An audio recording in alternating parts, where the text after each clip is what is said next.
Jazzy Joe's Vinyl Adventures. Okay, give me a beat.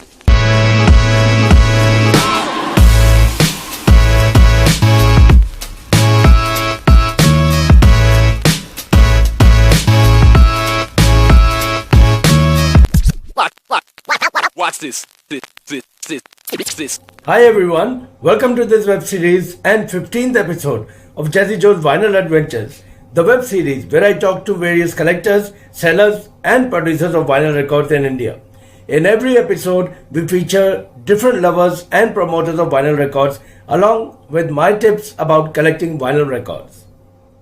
This time, we are talking to and about DJs or disc jockeys and their role in the long life of vinyl records. Friends, I am happy to listen to a few vinyl loving DJ friends about their experience with vinyl. Hi Jazzy, mere dost, what's up? And for those of you who are tuned in, my name is DJ Akhtar, I'm from Mumbai. So this is a small video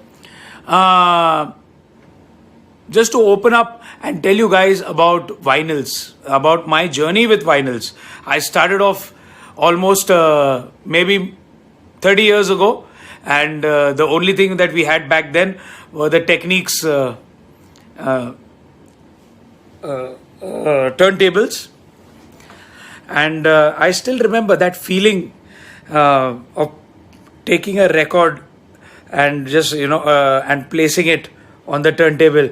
And it was that feeling, it cannot be replaced by technology. It cannot be replaced by anything. Those memories are in my heart forever.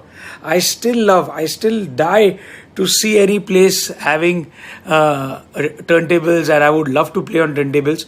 Back then I was a resident DJ at the 1900s at the Taj Mahal Hotel. So we had thousands and thousands of records. I remember, and I used to know each and every record since I was a resident DJ there for almost 16 years. I remember ke kahan rakhte the record by heart, which BPM, and I used to sort it BPM wise and all.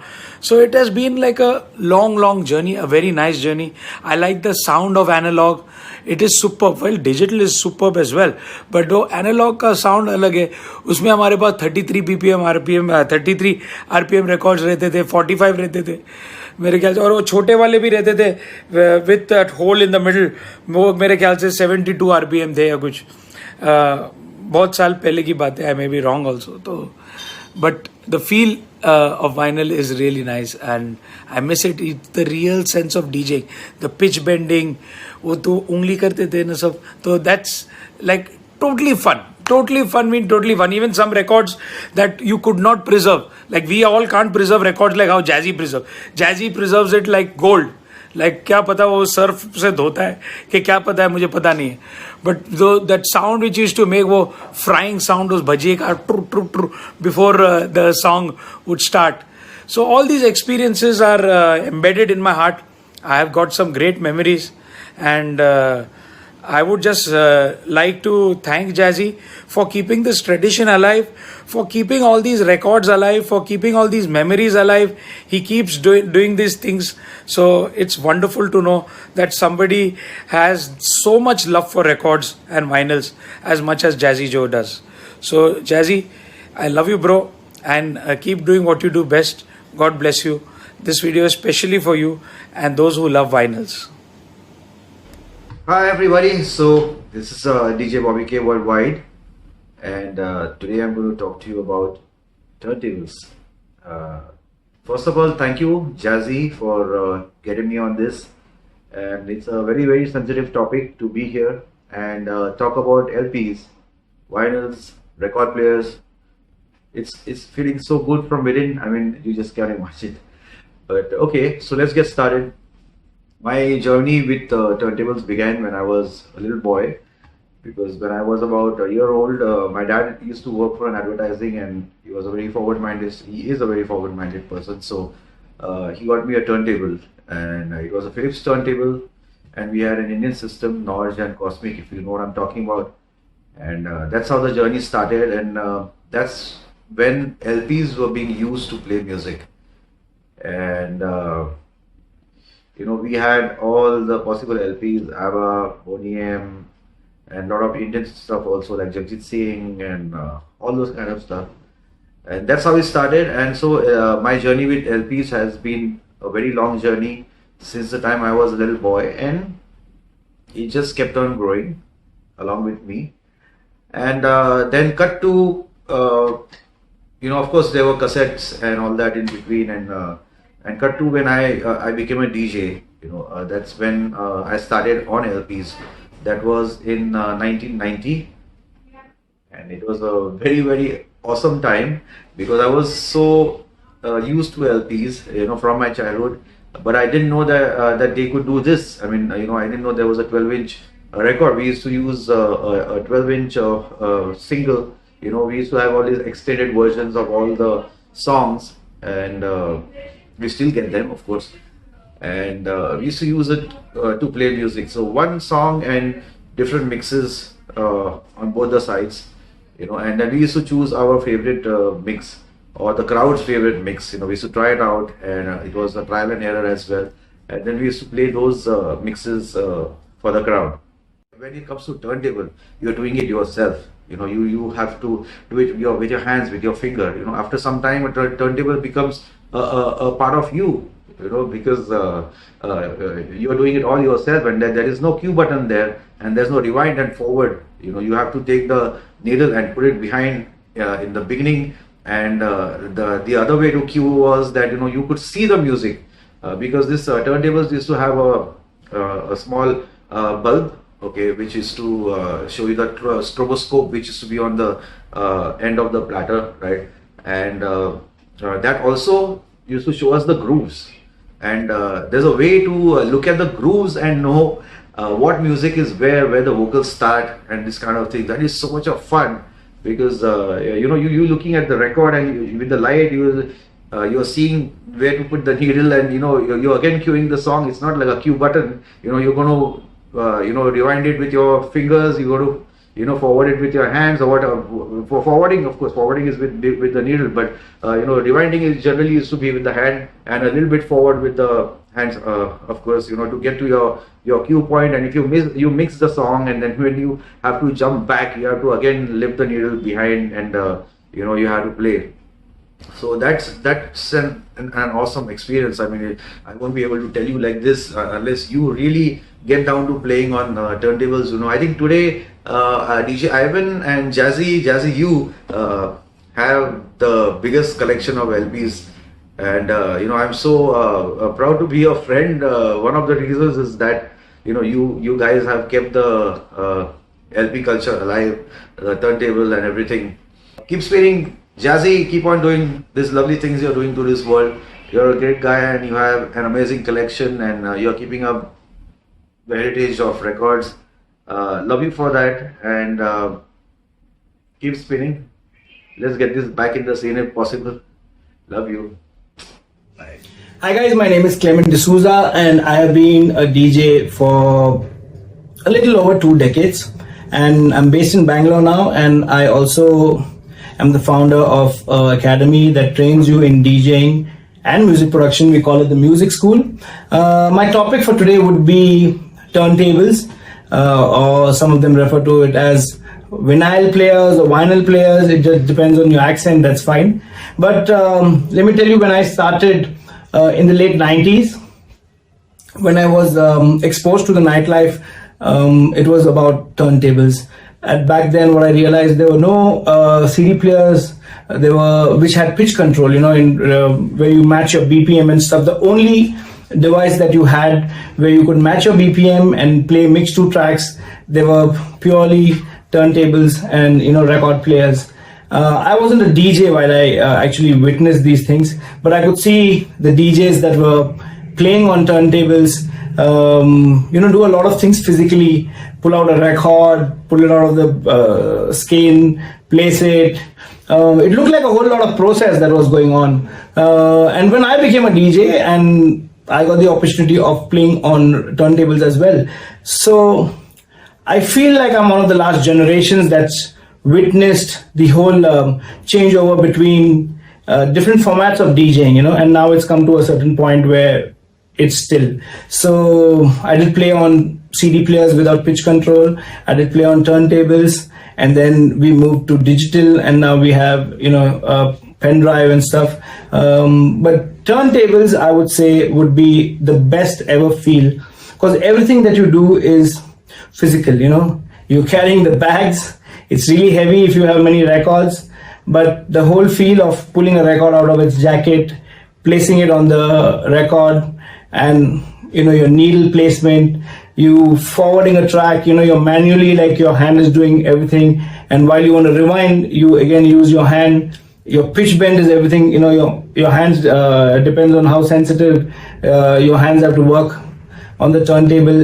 Everything is real. The sound is analog. Obviously there's a lot of difference between analog and digital sound, but there is restrictions on turntables, like you cannot really loop a certain beat and stuff. So it's as pure, as normal, as simplified as it can be. The entire feeling is about you doing things on real. So we got a little outdated once the manufacturing of Technics turntables was stopped, and then now everything is back again. There's integration between digital and turntables. So I really admire DJs who have continued playing on turntables, and Jazzy Joe, you are one of them. You have never given up your collection of records. You possibly are one of the only DJs in this world who has gone around collecting vinyls and then getting it autographed by those artists. So hats off to that, buddy. To those DJs who have collected records over the years, over the last 3 decades or 4 decades, hats off to you guys as well, because it's a prized possession that cannot be taken away from you, and only a DJ knows what a record collection means. And to the youngsters who are going to invest and who have already invested in your recent setup and turntables and stuff, all the best, because there's a lot that you can do on turntables besides just play 2 records. There's a few DJs in our country that will show you these kind of things, like Kenai, Cave, Skip, and many more out there. I mean, I'm running out of names, but it's something that a DJ would love to have, besides your CDJs, turntables. So I hope this video helps you guys, and if there's any questions, you can hit Jazzy or the music school and they'll be answered. Thank you. This is my church. This is where I start my search. This is vinyl, and this is warm, and this is real. This is also very, very analog. The human ear can hear from around 40 hertz to about 18,000 hertz. The rodent, which is the rat, can hear up to 100,000 hertz. And the bat, which is a flying fox, probably can hear up to 130,000 hertz. So, the truth from Wuhan never came out, because we could never hear it. Well, the music from the 70s, the 80s, the 90s was magical, and still is. We played brilliant records. We played records from brilliant artists. I once wrote to Michael Jackson also. With vinyl, you put the needle on the right place at the record. You place the needle at the right place for the perfect pitch, or you miss the cue. I remember I opened a DJ school, and at the side of my DJ school, my mother-in-law had a sewing school. And yet, I did more needlework. Vinyl is sacred. Vinyl has a soul. Vinyl is like a well-dressed woman. The cover of a vinyl album has an attitude. And the inner way, which is the inner sleeve, was always respected. The format of vinyl was not for everyone. Back then, we were the chosen few. We were lucky. We were simply very lucky to be at the right place at the right time. Today, it's a rat race. And that's why the mouse. For vinyl, you need a slip mat. No slip mat, no backtrack. And no proper backtrack means no cue. And you miss the cue, you can't sync 2 beats. Back then, we never had something called a sync button. Yeah. So, every cue at the right place, at the right time, would give you the perfect sync. No cue button also. And no sync button. Vinyl was reality. Vinyl was sacred. Vinyl was, you got it right or you missed it. Today with vinyl, and if there was vinyl today, there would not be more than 100 DJs. Why? It's not that we don't have talent. The youngsters, today's youngsters are very, very talented. But it's an expensive hobby. You can't duplicate a record, no matter which box you buy. Box, record box. You need just 25 records for a 2-hour set. And the joy of spinning vinyl is different. The DJ with vinyl has a personality. The way you backtrack, the way you use your hands, the way you use your fast forward, the way you pitch bend. It had attitude. Back then, the club owners and the managers, they all knew what exactly the DJ had to do. We as DJs, if we made one mistake, 1 slip, 2 slips during the night, we would be reporting in the morning to the general manager. That was the art of mixing. And yet it was fun. We could not slip. 1 slip, you may have lost your job then. This is the art of the slip mat. Oops, sorry. That's right, slip mat. So, if you want to be the DJ, and if you are the lucky one, you would be playing vinyl.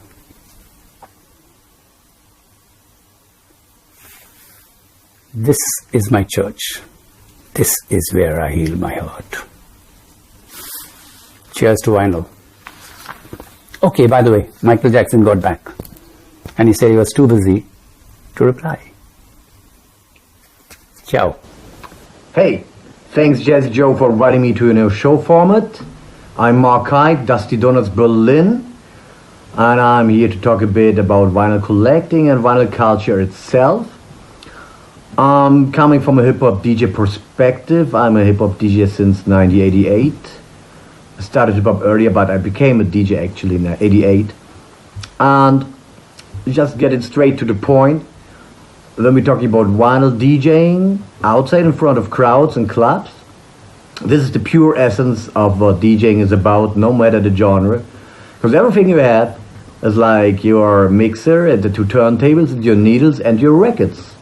Which means you can fake things actually. You have to get straight to the point, you have to get your stuff right, you have to get technique right, you have to get your skills right, and of course the main focus should always rely on the selection. Where we go to vinyl collecting, if you're a vinyl DJ still, no matter the genre, you have to get your selection tight, because your collection should be strong, because your records are your ammo. You have to play out for people and you have to get them a joy. You're responsible to have for them to getting a crazy good night out, and that you just can handle this with a good selection, and your good selection grows with your collection. So you should always be on the hunt for the next crazy tune, or not just the newest, just find good stuff that nobody plays or haven't played in a long time, or specialize on your own genres. So if you're going this way, then you're a collector and a good vinyl DJ at the same time, which makes a big difference to a lot of people who are just starting out and downloading all the songs. And it's not bad. It's not anything bad about the digital revolution. It's a different point of view. It's a different approach. You're going in and making the people happy too, but you have like a more focused view on your selection, I think. There's exceptions, but usually people carrying around their 50,000 pieces MP3 or WAV collections and playing them out, and they're ending mostly just with stuff that's yes, standard kind of. A lot of times there's a lot of people who just playing the safety route. So with vinyl you can do this too, but you would die if you do that all the time mentally. So what you're doing actually is like you're trying to get good stuff together with your selection, with your collection that you get together over the years, and then you're going all in, and then you take your risk because you're just carrying the 12 inches, even less. But we're going with the 45s at Toasty Donuts. It's like the 7-inch format, so we're doing this label, and then we can carry like a backpack style 150 of them, which makes, if you say 3 minutes a record, then it's like 5 hours of music you're carrying with you. That's just the A sides. So it's enough if you're playing like a 2-3 hour set. So it's not that you don't have any songs with you. You have a big selection with you. You just have to sort it very well up front, and that's the joy in it, to really make your plan, a focused plan, what you play out at this night, for example. Instead of you bringing always your computer and playing out like digital, then you're always going back to your old playlist because that's a safe way for this and this club or this occasion. I do also digital, like I can play CDJs, Record Box, Serato, Tractor. I have no problem with that. It's just more fun to have it like on vinyl, and especially on 45s in my way. It's more satisfying somehow. And also we have a really nice scene now again on a 40. There was always a funk and soul scene, but now it's a hip-hop 45 scene, a hip-hop break, funk, edit scene out there, which is really tight bond together over the last years. So there's really some stuff moving, and the people right now on Twitch going mad on it. There's a lot of DJ raids on Twitch. So it's pretty interesting to see that it's growing, even in the digital age, with all this crazy things what's happening, with all these new gadgets that's coming out. You still have like a strong vinyl community is playing out for people and enjoying it and trading. And there's big forums, Facebook groups, and then labels, a lot of independent labels putting out stuff. It's very good to see that it's still happening, and we're all enjoying our life with that. And that's the main point. If you enjoy your life, you can bring joy to the people too. It's not just a job, it's a passion. That's a big difference. I hope that was clear enough what I'm doing and what we're doing over here in Middle Europe. And also, I mean, it's in the States and all over the world, in Australia, UK, all over the place, of course. But most people don't get it if you haven't seen it yet. So that I think was the important point, to get it straight, that we are having a strong 45 7-inch scene on a planet that trying to give his best out to the world still, even when we're all maturing now. Big up to India. I would love to visit you again. Was there 4 times. We will make it happen. It just takes a few years, I guess, now, but we'll make it happen. Thanks, Jazzy Joe, once again for the invitation, and have a good day and a good life. Peace. Hi, my name is Rami, and Rami Sharma. I'm on the video because of my friend Jazzy Joe in India. Jazzy Joe is rocking the show. Jazzy Joe is playing a lot of records. He's a record collector. He's a passionate record collector. I keep an eye on him through social media. Well, yeah, Jazzy is a friend since many years, since actually I think we started DJing more or less together. He started a bit earlier than me for sure, maybe 1 year or 2 years. But we started DJing together. And the reason I'm doing this video, is to talk about my relationship with records. What is my relationship with records? What do I think about records? My relationship with records started with almost the same time when I started DJing. I personally owned a few copies before I started DJing in this club called My Kind of Place as an assistant DJ to Mr. Joe Azaredo, right? And I had these records called Baker Street, Ice Ice Baby, Rhythm is the Dancer, You See the Light, or blah blah blah. There were 10 records, I think, more or less, and nine of them were hits because I think we bought them from a shop in Berlin which used to be on Kurfürstendamm called World of Music, Warm. That time it existed, so it had, I think, more or less pop music or kind of a techno pop music. So that's my so that's my first buy of records. But I started DJing, and the club used to provide the records, you know, when we used to DJ in India in 90s. So I was DJing with the record collection of the club at My Kind of Place, 2 turntables or 3 turntables, 1 basic mixer. Fantastic experience. It was always nice to play records, to be a DJ that time. There were only 5 or 6 DJs in Delhi that time.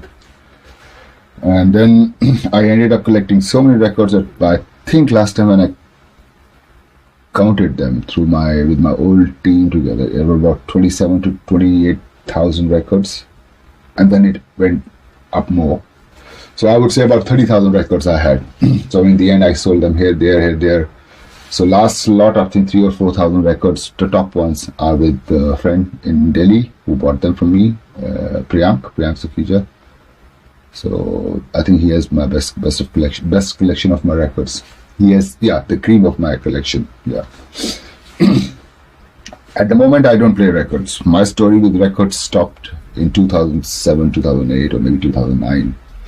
I think 2009. I think yes, 2009. I would say it stopped because the reason I stopped buying records, because I think the technology was moving, and the new technology which was introduced to me was Tractor, using time code and all the tracks on the computer through a software was for me a very interesting concept. So it would solve my huge problem of traveling internationally with a heavy luggage or heavy record case and just having a limitation to play only those 100 or 70 records or 200 records, whatever you take.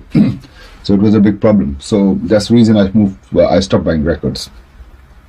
My present situation with records, my present relationship with records, I love to see my own tracks on it for many reasons.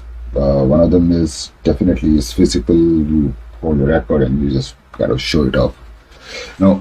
Secondly, on a serious manner, on a serious note, if your record label invests money on producing vinyl for your track, that means your track is good. So, which is like kind of, for me, it's like a first step or the first few steps of success. If your record label invests money in producing records and rather than just putting digital is difficult. It is easy. Digital is easy. Making a record is you invest a lot of money in it. So, and the money comes from the record label. So anyway, I like to see my tracks on the vinyl. If I like to play my tracks on the vinyl, I don't think so, because I'm not very. It doesn't inspire me anymore to play records. Will it inspire me in future? In the present stage, with this present technology, whatever I know of, whatever is available, I don't think so. I will play records again. I will buy records. Yes, I will buy records. I will. Yes, what do I advise people? I don't know what to advise people. If you like records, you like it, you are fanatic, you do it. For me, I think it's even basic DJing on digital platform is boring. For me, I think what is interesting is playing stuff like that, which is on my back. You see the Pioneer, whatever DJs and stuff, I don't use that either. Yeah, so this is what it is. And I wish my friend Jazzy all the best. for his collection, for his adventure, whatever he's doing, whatever venture he's doing, adventure, business, passion. It's cool. It's cool to see somebody is doing things like that. Somebody's more crazy than I am. I wish you all the best, Jazzy.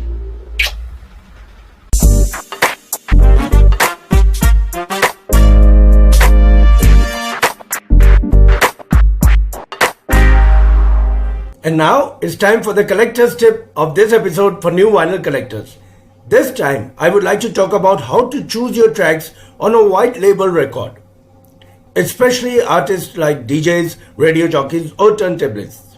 As you might be aware, white label records are exactly that, with white center labels and often in a plain cover. So how to choose which side your track is on, the one that you want to play when both sides are plain? Well, I have a system where I put a small dot sticker on the side which has the track or the mix that I like. As you can see here, this is white label and you can see the red dot. Can you see it? The red dot? Yeah. You can see the red dot on this side. This indicates to me that this is the side which has my track, which is easily identified in dark consoles too. If you can't see it, you can feel the sticker, right? You can see that. And what if the second track on that side is the one you want to use and you have to skip the first? Well, then my dot becomes yellow, as you can see here. And if it's the third track, then it would be green. Different colored stickers are easily available from stationery shops. So as soon as I look at the label, I know which side my preferred track is on. A little homework saves a lot of time when you're performing and you can concentrate on rocking the party.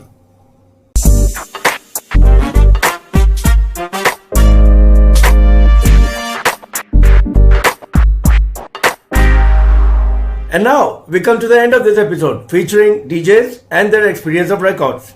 Do tune into our next episode, which will be our finale for this web series about vinyl and the people who love them in India. It will be hosted by my dear friend and India's most respected and popular radio and podcast host and producer, voice artist and event compare MC. He is the master of many trades. I am talking about my dear friend Rishi K. I hope all of you enjoyed the episode, and if you did, please subscribe to the channel and like and share the video so that others can appreciate vinyl too. You can also send any questions, suggestions or feedback to this email jazzyvinyl@yahoo.com. For my vinyl collector friends, happy collecting, and for everyone else watching, thanks and hope to see you in the next episode, which is the finale of this web series. Till then, take care and long live the vinyl.